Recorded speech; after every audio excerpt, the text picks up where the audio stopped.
সমাগত বিটিচিৰ সাধাৰণ নিৰ্বাচন বিটিচিৰ বিৰোধী দল বিপিএফে নিৰ্বাচনৰ বাবে অধিক শক্তি আহৰণত নামি পৰিছে।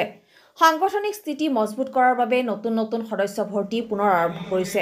পুনৰ বিটিচি দখল কৰি ৰাইজক সেৱা কৰাৰ বাবে উঠি পৰি লাগিছে জননেতা সংগ্ৰামা মহিলাৰী। একেদৰে ইউপিপিএল আৰু বিজেপি মিত্ৰ চৰকাৰেও সুকীয়াকৈ টঙালি বান্ধিছে চৰকাৰ গঠন কৰিবলৈ। তেনে সন্ধিক্ষণতে বিজেপিৰ খৈৰাবাৰী সমষ্টিৰ পাৰিষদ ভৱেন্দ্ৰ বড়োই প্ৰায় ৫টা বছৰত নিজৰ সমষ্টি উন্নয়নত চৰম ব্যৰ্থ হ'ল। ভোট বিচাৰি যোৱাৰ পিছৰে পৰা কোনোদিনে খোজ নিদিলে বহু গাঁৱত। ভৱেন্দ্ৰ বড়োৰ নাম পুনৰ খৈৰাবাৰীত শুনিব বিচৰা নাই বিজেপিৰ ভোটাৰে। বিতুষ্ট হৈছে বিজেপিৰ অধিকাংশ কৰ্মকৰ্তাই। পুনৰ যদি বিজেপিৰ হৈ ভৱেন্দ্ৰ বড়োই বিজেপিৰ পৰা টিকট লাভ কৰে তেন্তে নিজৰে কৰ্মকৰ্তাই হিন্ধি দিয়াৰ কথা ওলাইছে। তাৰোপৰি টিকট দিয়াৰ বিনিময়ত কাৰ্যকৰ্তাই অন্য দললৈ যোৱাৰ শীতল চিন্তা চৰ্চা চলিছে বুলি জানিব পৰা গৈছে। বিজেপিৰ পাৰিষদৰ প্ৰতি মৌভংগ হোৱাৰ বাবে হাগ্ৰামা বাহিনীৰ বিপিএফ দলত শতাধিক বিজেপিৰ কাৰ্যকৰ্তাই খৈৰাবাৰীত আনুষ্ঠানিকভাৱে যোগদান কৰা পৰিলক্ষিত হৈছে। খৈৰাবাৰী সমষ্টিত বিজেপিৰ আসনখন সুৰক্ষিত কৰিবৰ বাবে ভৱেন্দ্ৰ বড়োৰ বিকল্প প্ৰাৰ্থী ৰাইজে বিচাৰিছে। আগন্তুক বিটিচি নিৰ্বাচনত খৈৰাবাৰী সমষ্টিত বিজেপিৰ প্ৰাৰ্থীৰ বাবেই আন দলে আসন কাঢ়ি নিয়াটো প্ৰায় নিশ্চিত বুলি সচেতন মহলে মন্তব্য কৰিছে। North east live today news desk. মই আমাৰ ঘৰ সাৰাঙত আমি বহু দিনৰ পৰাই বিজেপিতে আছিলোঁ। বিজেপি থাকি পেলাই আমি একো নাপাওঁ। সেইকাৰণে আমি মনলৈ চিন্তা কৰি আজি 3 মাহমান আগতে মই পৰশুৰাম ডেকাক কথাটো কৈছিলোঁ যে আমি বিপিএফতে যাব লাগিব। আজি সেইকাৰণে আমি ইয়াতে বিপিএফৰ লগত কাম কৰিব আগবাঢ়ি আহিছোঁ। আমি একো কোৱা নাই, আমাৰ গাঁওখনত একো কোৱা মানে আমি ৰাস্তাটোত যি পৰ্যায় পৰি আছোঁ। কাৰণ এই বহু দিনৰ পৰাই কিমান দিনতে ৰাস্তাত মাতি গৈছিল আমি ক'ব নোৱাৰোঁ। কেতিয়াবা আমি ৰাস্তাটোত বহুত লাগিলোঁ, সেইকাৰণে এতিয়ালৈকে ৰাস্তাটো কৰি দিয়া নাই।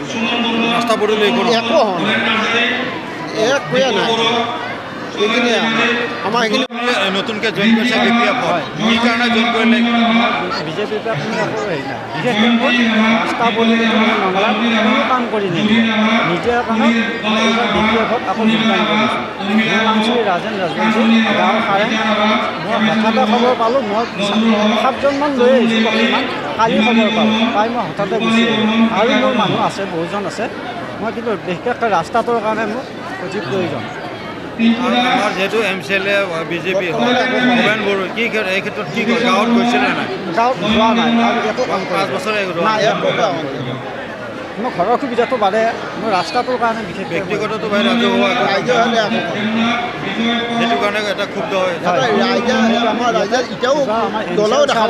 যদি এই ৰাস্তাটো কৰি দিয়ে আমি আৰু আগ্ৰহেৰে হাগ্ৰামৰ পৰা কি আশা কৰে?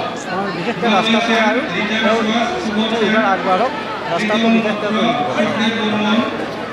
আমি আজি এইটো দলত আজি নতুন যোগদান কৰিছোঁ। ইয়াৰ আগত আপোনালোকে ক'ত কি কাম কৰিছে? আগত আমি বেলেগ যোগদান দিয়া নাই, এইটো ফাৰ্ষ্ট যোগদান কৰিছোঁ আৰু এইটো দলত। শাসনত থকা চৰকাৰ বিজেপি বা ইউপিপিএল থকা স্বত্তেও বিপিএফ দলত কিয় আহিলে? আহি মানে আমাৰ এইটো দলটো অলপ ভাল লাগে, আগৰ পৰাই আহিছোঁ পাইছোঁ। মানে আমি বিজেপি দলৰ লগত বহুত কিবা ঘূৰা ঘাৰি কৰিলোঁ, বহুত কিবা চলাচল কৰিছোঁ, বহুত কিবা কিবি দিম বুলি কৈ এইখিনি 1 বছৰ 2 বছৰলৈকে হৈ গ'ল, পাৱাই নাই।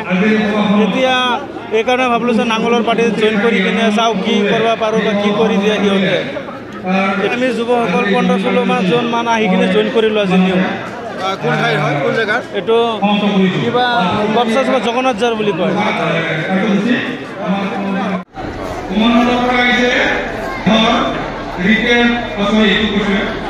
ইন্দ্ৰ মোহন দাস, স্বৰ্ণ দাস, বিপুল মণ্ডল,